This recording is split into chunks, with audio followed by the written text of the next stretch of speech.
Well, Nick, speaking of running backs, I'm in a points per reception league in one of my many fantasy football leagues, and Doug Martin, 35 points. You know, granted that may be a PPR league, so he got a reception touchdown in that. Which means he got receptions. He still got like 34 points. So that's pretty good, Doug Martin. I'd like to give a shout out to him. Go Bucks.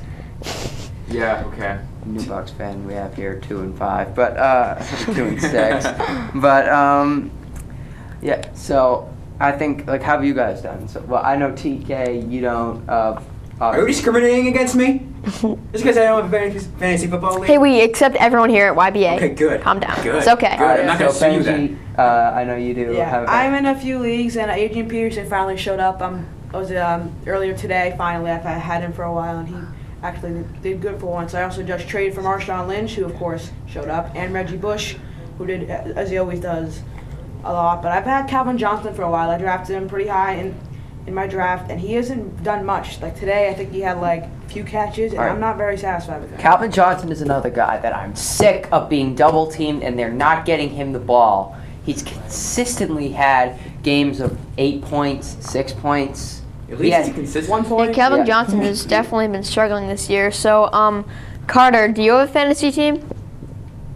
Yes. I've got Stafford as my QB, so I'm kind of familiar with the Calvin Johnson scenario, and all that double coverage has kind of been one of the things that threw Matt Stafford off earlier in the season. And you're right, it's a big deal that teams are double covering Matt Stafford or Calvin Johnson rather as much as they are, and it'll give the other Detroit Lions receivers more value, but they're also not all that good. So it makes it kind of a tricky situation.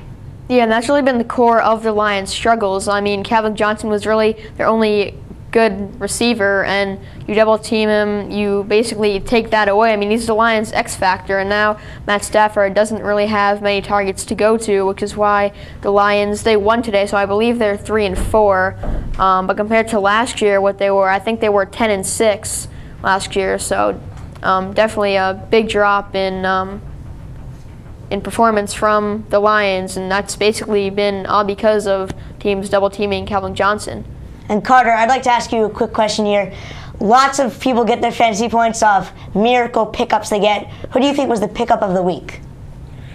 Well, I mean, it's a tough call. One guy that I picked up, not really for this week, but for kind of the long term, is Rashad Jennings from the Jacksonville Jaguars, a running back. Maurice Jones-Drew is out with an injury, causing many tears from all my friends who have him on their respective teams. And although Jennings, who's going to take the lead back duties while he's gone, he's shooting up an owner's percentage right now, he might not be all that good of a running back. I think it's a good idea to use one of your ample bench spots on this guy, and if he's one of those running backs that pops, he can be one of a really good pickup and a really good kind of a bragging right, if you will, for your team. What about you guys on the back talk set? Any good pickups? Well, Mike Sullivan, I know, started Rashad Jennings this week, and he didn't exactly perform up to expectations. But, obviously not playing in the greatest Jacksonville Jaguars offense. I know. Fantastic. We're now going to go back to Dylan for the scores. No. All right. Well, first of all, Carter, thank you so much for coming here today. Spending your time with us today. We really enjoyed having you. Thank you for having me on. It's been great. All right. As Nick mentioned, I will be jumping into the NFL scores of the day. So let's jump right in.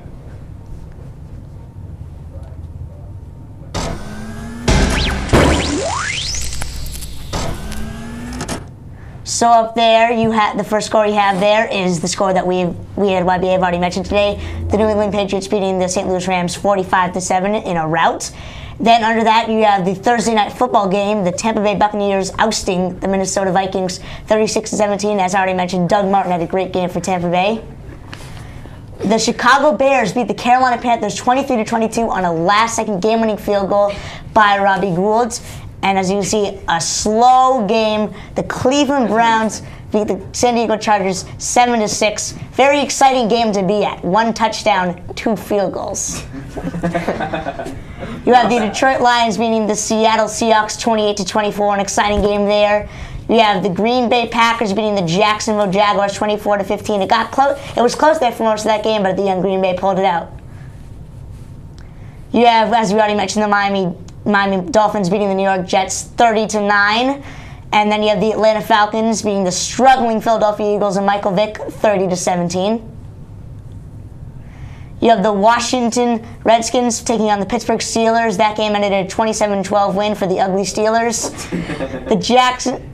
That score is wrong. I'll just say that. It is actually the Indianapolis Colts beating the Tennessee Titans 19-13 in overtime. That game was won on a Vic Ballard game-winning touchdown run in overtime.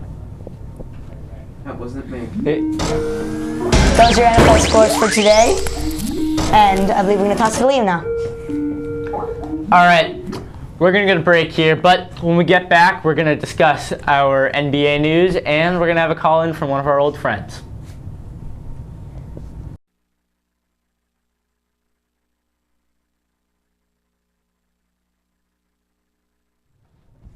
Hello, everybody. Welcome back to KSports Sunday.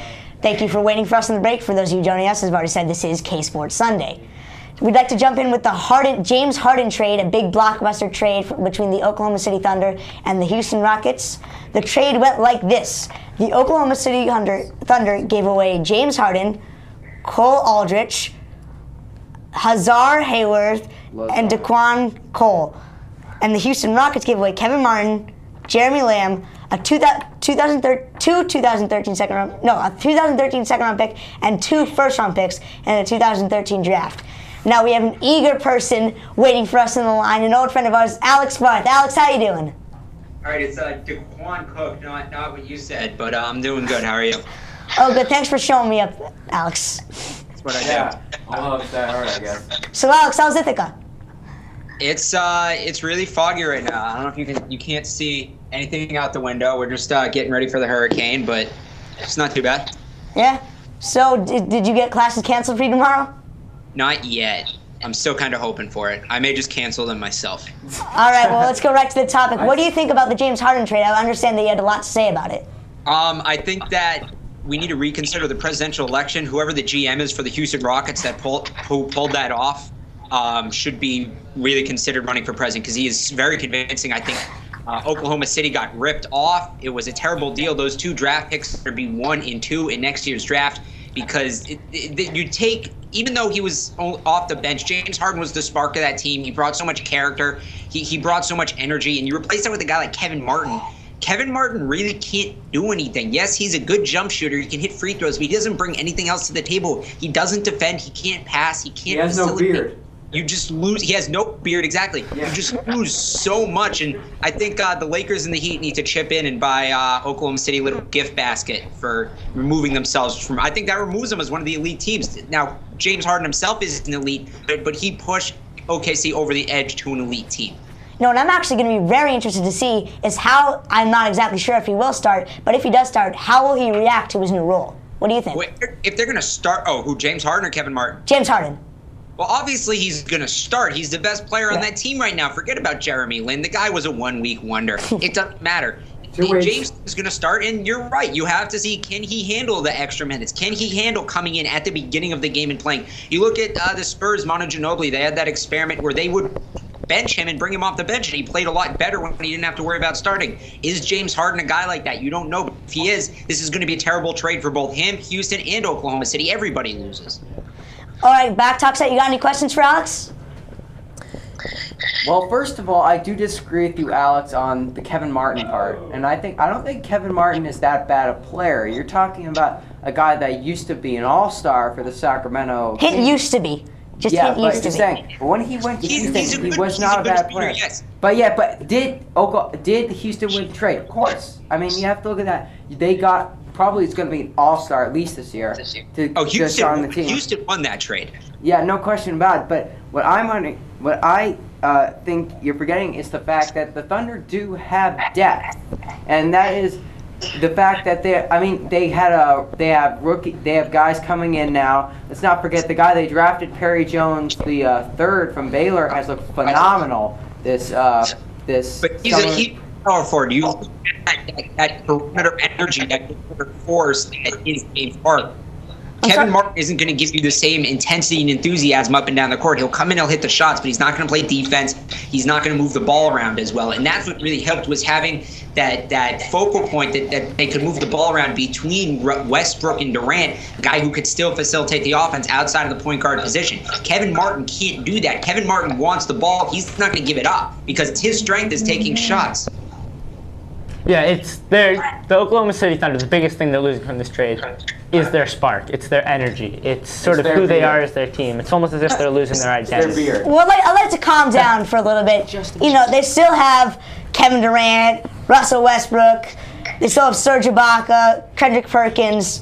So they still have a good team. I'm not, I think we're all getting a little too hasty here. But I definitely like to say Houston won that trade, yeah. They're still good, but can they now compete with Miami and LA? I think they're now a step below those two teams. No, Los Angeles Lakers, I just don't see how they're an elite team. I know people, I don't see... Kobe Bryant, Dwight Howard. Listen. I don't see how Kobe can play with Dwight Howard if he can't play with Andrew Bynum, who is a better passer than Dwight Howard is. I completely agree. agree. And Steve Nash... Kevin Martin to come in and shut Kobe down when he gets on a roll. You can't expect that. Now, could James Harden come in? But Kobe is now 34 or something like that years old. He's way too inconsistent. I don't see... Whoa! Kobe Bryant is still a very elite player. Wait, he's way too inconsistent. Did you see his performances in the playoffs? Yes. Some of them were horrible. Some of them were just absolute jokes. Jokes, really. He's still a very elite player. Some of them were, he had some terrific performances when we were talking like the old Kobe. But now you have Steve Nash, who's dealing now with 2 ball hogs on this team. Who are you going to throw it to? I just don't see how this team is going to work. I still think the Oklahoma City Thunder, even without James Harden, can still be the best team in the West. Well, Nick, what you're saying is... Wait, Nick, you said that Andrew Bynum was a better passer, right? Basically. You think centers pass? Yeah. You think centers pass a lot? Yeah, he is right. You look, Kevin Garnett has had some very key assists over the past couple years for the Celtics. It's just one example. But how the Lakers will work, Steve Nash gets the ball to everybody. Steve Nash doesn't want to shoot the ball. Steve Nash wants to pass it, and he's going to put up all crazy kinds of assist numbers, rivaling Rajon Rondo. He's going to get the ball to Kobe. He's going to get the ball to Howard. Those two guys don't have to pass the ball because he's going to find them in the position to have wide open shots. But my question is this. It takes the passing out of Kobe's game, which frankly will help him out. But my question is this. When Kobe is on a roll, but so is Dwight Howard, who do you give the ball to? One is going to want the ball more than the other, and that's where it's going to cause problems. It's a good problem. You know how many teams in the league would kill for that problem? If as long as one of them is hot, that's all that matters. If you have people putting the ball in the basket, you're going to win basketball games. It doesn't matter if one's upset. If Dwight Howard thinks he's not getting the ball enough one game, then he'll get it the next game. Kobe gets a chance to take a little bit of a rest. If Kobe's getting it a lot, maybe he gets a game to rest. Durant gets to get high. It's a good problem to have. It's not going to make them any worse. The San Antonio Spurs have many guys who can score the ball, but they're all unselfish team players. That's why they were #1 in the West. Yes, they